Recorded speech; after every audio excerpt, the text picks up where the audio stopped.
پہلے کس نے لکھی، کیا نام تھا اس کا، کہاں کا رہنے والا تھا، کب لکھی، کہاں بیٹھ کر لکھی؟ ظاہر بات ہے جو چیز حضرت عیسیٰ السلام کے 70 سے لے کر 110 سال تک میں بعد میں آ رہی ہے تو اس نے حضرت عیسیٰ کو دیکھا نہیں. اور پھر جس زبان میں تو انجیل اور بائبل اتری تھی اس زبان میں آج دنیا میں ایک نسخہ بھی نہیں ہے. بھائی اس کا ترجمہ کب کیا، کس نے کیا، کہاں بیٹھ کر کیا، وہ اس زبان کو کتنا جانتا تھا، پورا کیا، ادھورا کیا؟ جب اصل چیز آپ کے پاس موجود ہو تو آپ اس کا موازنہ کر سکتے ہیں، تقابل کر سکتے ہیں، ملا کر دیکھ سکتے ہیں. اصل ہی موجود نہ ہو تو ترجمہ کیسا ہے، کتنا ہے، کس نے کیا؟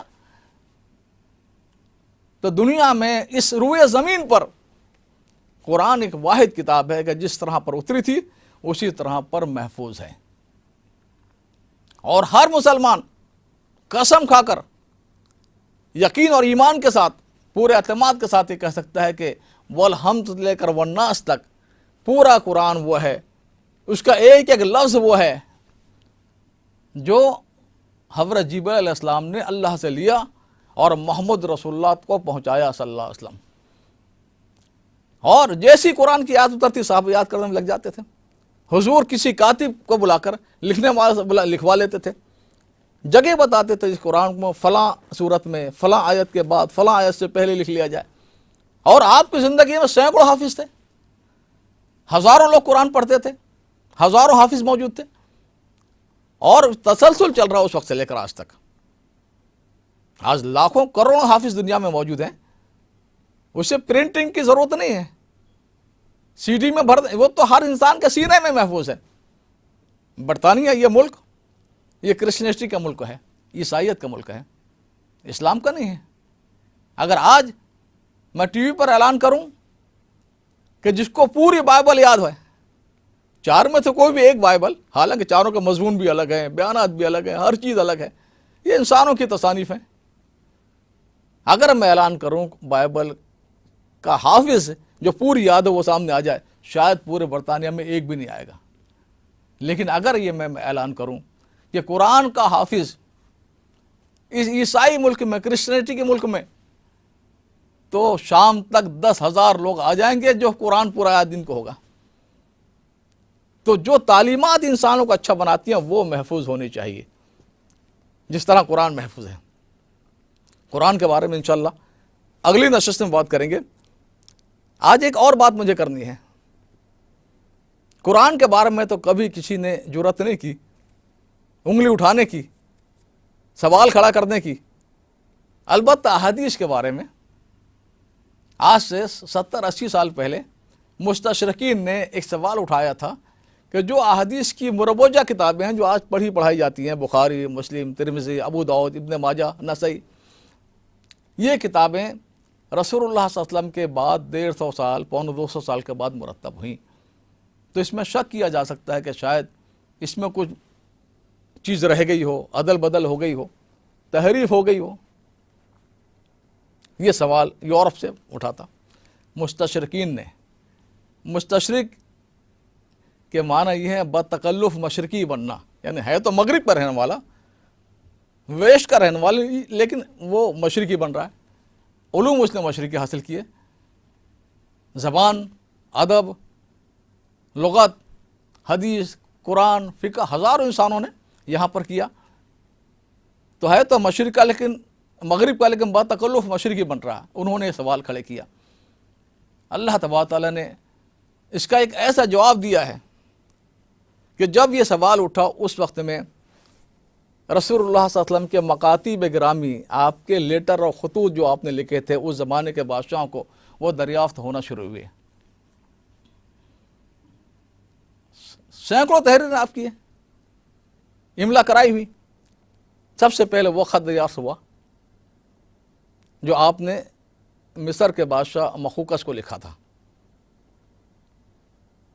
ایک فرانس کا مستشرق، اسکالر، دینی اور اسلامی علوم کا، عربی کا، وہ جاتا ہے ایجپٹ مصر میں اور ایک عیسائی خانقاہ میں ٹھہرتا ہے. وہاں کتب خانے میں اسے وہ مکتوب ہاتھ آ جاتا ہے جو سربراہ دو عالم صلی اللہ علیہ وسلم نے اس زمانے کے بادشاہ مقوقس کو لکھا تھا، اور وہ اسے پریس کے سامنے لے آتا ہے۔ یہ دور تقریباً 80 سال پہلے کا ہے۔ خلافت عثمانیہ باقی تھی، ترک مرد بیمار بن چکا تھا لیکن باقی تھی۔ تو خلیفہ نے، ترکی خلیفہ نے اس خط کو 300 پاؤنڈ، اس زمانے کے 300 پاؤنڈ میں خرید لیا، اور آج وہ خط محفوظ ہے۔ ترکی میں آپ استنبول میں جائیے، توپ کاپی میوزیم ہے، شاہی جو میوزیم ہے توپ کاپی اس کا نام ہے، اس میں حضور اکرم صلی اللہ علیہ وسلم کے نوادرات، آپ کے استعمال کیے ہوئے کپڑے، جو تلوار آپ نے استعمال کی، جو نیزہ آپ نے استعمال کیا، جو جھنڈا آپ نے استعمال کیا، بہت ساری چیزیں حضور کی اور آپ کے صحابہ کی، خلفاء راشدین کی، بے شمار چیزیں محفوظ ہیں۔ وہ برتن محفوظ ہیں جو آپ نے استعمال کیے تھے۔ تو وہاں پر ایک سونے کے فریم میں وہ مکتوب گرامی، وہ خط رکھا گیا ہے جو آپ نے اس زمانے کے مصر کے بادشاہ مقوقس کو لکھا تھا۔ پھر دوسری جنگ عظیم میں حبشہ، جو مصر کے ساتھ افریقہ کا ملک ہے، اس وقت میں وہاں کے بادشاہ ہیل سلاسی تھے۔ انہوں نے اپنے خزانے میں سے وہ خط نکالا، وہ مکتوب گرامی نکالا جو حضور اکرم صلی اللہ علیہ وسلم نے اس زمانے کے حبشہ کے بادشاہ نجاشی کو لکھا تھا، حضور کے دور کے 1400 سال پہلے کے۔ اور وہ خط، وہ مکتوب گرامی بتلایا، اس زمانے میں ٹی وی بھی آ گیا تھا، ٹی وی کے سامنے، پریس کے سامنے۔ دیکھیے اس زمانے میں افریقہ کے اتنے سارے ملک نہیں تھے۔ افریقہ کے ایک تو مصر بڑا ملک تھا، شمالی افریقہ تک اس کا کس عملداری تھی۔ حبشہ ایک بہت بڑا ملک تھا جس کے آج 2 ملک بن گئے، ایتھوپیا، ایریٹریا، جنوب تک اس کی عملداری چلی گئی تھی۔ تو افریقہ کے 2 بہت بڑے ملک، اور اس طرح اس زمانے میں 2 سپر پاور تھی، 2 super power, Persian empire, Roman empire. آپ نے رومن امپائر کو جو خط لکھا تھا اس کے شہنشاہ ہرقل، ہرکولس جسے کہا جاتا ہے، حضرت داہیہ کلیب رضی اللہ تعالیٰ عنہ کے ذریعے بھیجا تھا۔ وہ خط اسے موصول ہوا، پوری تفصیلات ہیں۔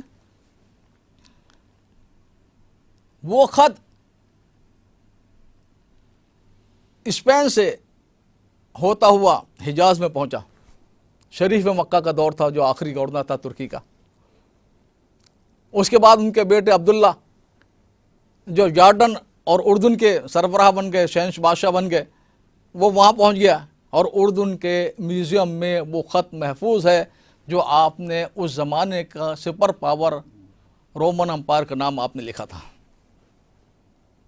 دوسری سپر پاور تھی پرشین امپائر۔ ایران، عراق، ایران، بلوچستان تک، افغانستان، بلوچستان تک جس کی عملداری تھی، آپ نے اس کے شہنشاہ ہرمز کو خط لکھا۔ اور وہ خط آج لبنان میں موجود ہے۔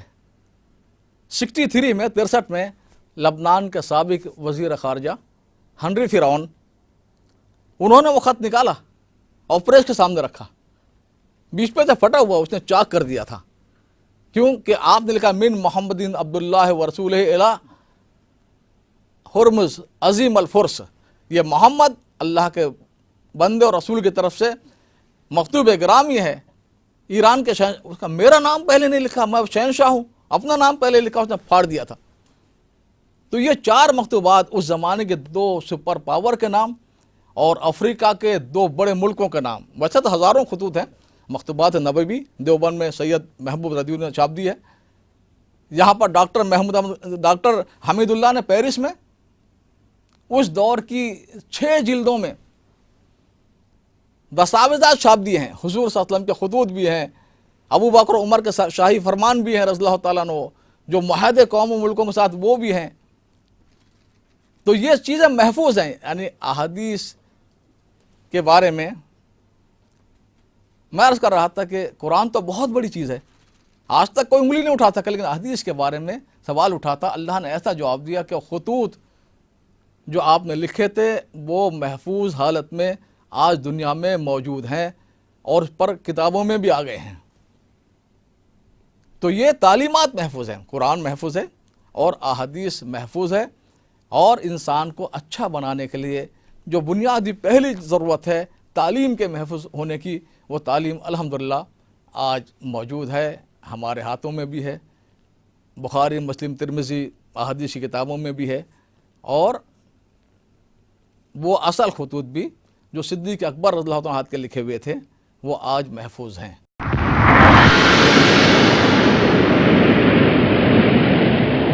بسم اللہ الرحمن الرحیم. الحج اشہر معلومات. کہ عربی کے آپ اسکالر ہیں, عربی زبان نہیں بول سکتے. میں اس مشرف کی بات کر رہا ہوں جس مشرف کے بارے میں آج کل آپ بڑے سرگرم ہیں. بہت سارے ایسے جناب سینیٹر یہاں پہ لندن میں جن کے کئی ملینز 100 ملین سے زیادہ تو ان کی پراپرٹی ہے. اگر یہ دو خوبیاں مسلمانوں کے اندر ہیں تو پھر تیار رہو کہ تمہارے ملک پر مسلمانوں کی حکومت ہوگی. پاکستان ایک بین الاقوامی سازش کا شکار ہے. کیوں نہ یہ خطہ زمین خود بڑا ہو کے دکھائے, اور میرا خیال میں اس کا وقت آ گیا.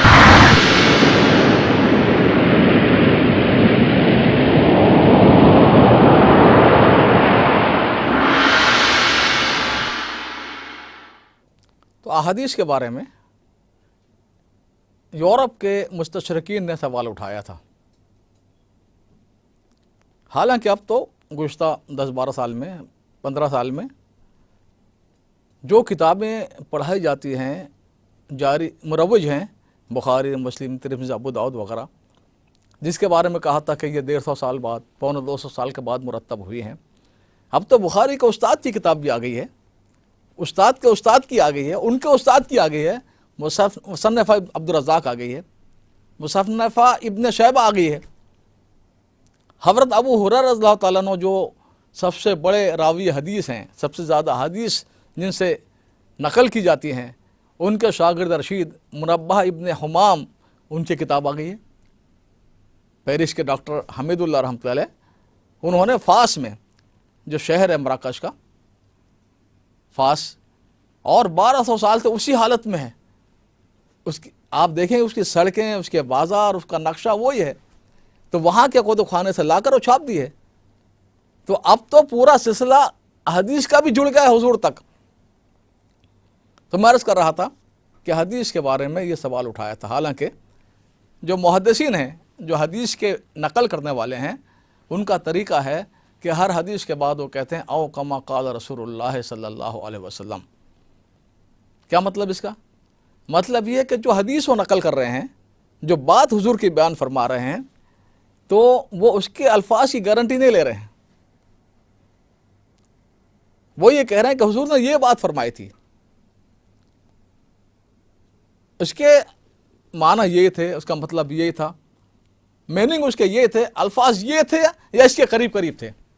تو ہر محدث ہر حدیث کا نقل کرنے کے بعد یہ کہتا ہے او کما قال رسول اللہ صلی اللہ علیہ وسلم. لیکن جب یہ مکتوبات گرامی رسول اللہ صلی اللہ علیہ وسلم کے خطوط دریافت ہوئے ہیں, اور اسے جب موازنہ کیا گیا, ہم 1200 سال سے پڑھ رہے ہیں بخاری میں, مسلم میں, ترمذی میں, کہ آپ نے کیا لکھا تھا, کیا عبارت تھی, آپ نے ہرقل کیا لکھا تھا رومن امپائر کے شہنشاہ کو, من محمد عبداللہ و رسول الی ہرقل عظیم عظیم الروم, یہاں سے آپ نے شروع کیا تھا. اگلی پوری عبارت ادو کا بے دعایت الاسلام اسلم تسلم, پوری عبارت موجود ہے. تو احادیث کی کتابوں میں ہم 1100-1200 سال سے پڑھ رہے ہیں. جب یہ اصل مکتوبات گرامی دریافت ہوئے اور ملا کر دیکھا گیا, موازنہ کیا گیا, تقابل کیا گیا کہ کچھ فرق تو نہیں ہے, تو پتہ چلا کہ ایک لفظ کا بھی فرق نہیں ہے. ایک لفظ کا, ایک شوشے کا فرق نہیں ہے. تو اس سے اس بات کا یقین پیدا ہوا قرآن تو قرآن ہے, احادیث کے بارے میں بھی اس کا یقین حاصل ہوا کہ احادیث کے الفاظ اگرچہ محدث